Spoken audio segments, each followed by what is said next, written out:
bicycle parts. Firstly, this is Zurich International Airport. If you haven't noticed, I actually do love airports after the security checkpoint. But what I really love about this in Zurich is that it was a classic white on black kind of wayfinding system. I kind of didn't really see that elsewhere. Maybe I haven't traveled enough, but I really found that very inspirational in a place where it's such it's a very universal place where you have a lot of cultures kind of passing through. So that's kind of one of the reasons why I love our airports. This other airport that I actually found this past summer was in Zagreb, which is the capital of Croatia. And it was amazing because I thought I had just walked out into a university library, kind of like a lawn.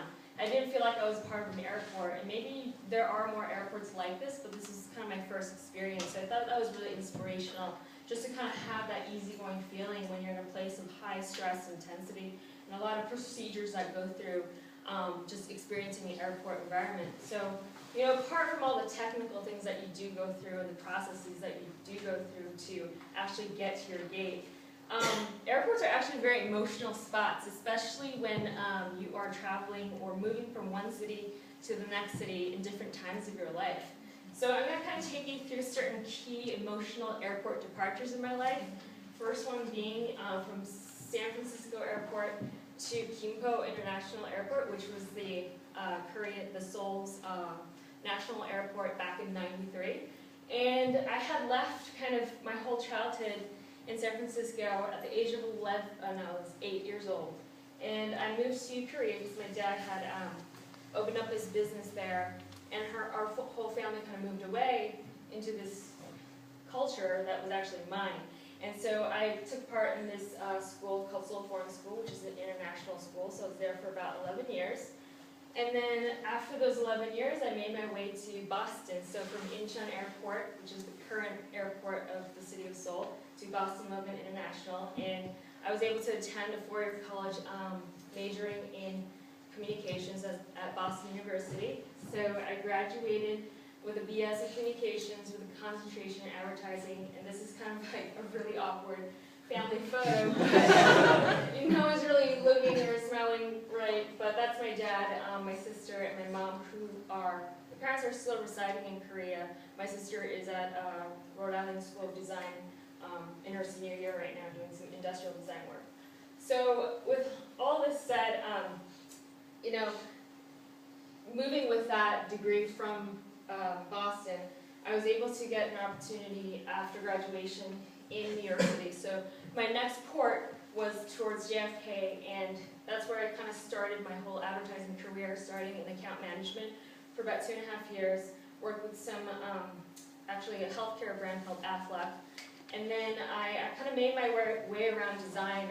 That's something I kind of neglected a lot throughout my high school years, so I really want to get around to that and explore the other end of the spectrum and kind of explore that other perspective. So I worked at a digital shop called Deep Focus, which kind of works more with web design, websites, applications through Facebook, as well as some mobile work and responsive web design. So these are kind of actually my directors, and it's funny because it was my first design job at that time, and there were a lot of guys in the industry, so I kind of felt a little awkward, but they're really fun. Kind of sometimes felt like I was part of a fraternity, but it's okay, I got used to it. Not a check, sure. And this one day, literally, no one said anything, but they all came in with the same stuff, so I guess it was like that day I didn't get the notes. But that's from Boston to JFK, and with all these different kind of like airport experiences when you're traveling, you also have a lot of layovers in life in general. And so a lot of people just before the layovers, I was actually also pursuing a degree in master's in branding degree at SVA, and this is just a snippet of just my classmates there. And you know, this is my dad actually. He did not graduate. It was me who graduated from the program. But I told him, hey, you need to take this and wear this because you know, you've been a very big inspiration in my life. He's also in the branding business as well, so he's been definitely a great resource and a great help and motivation.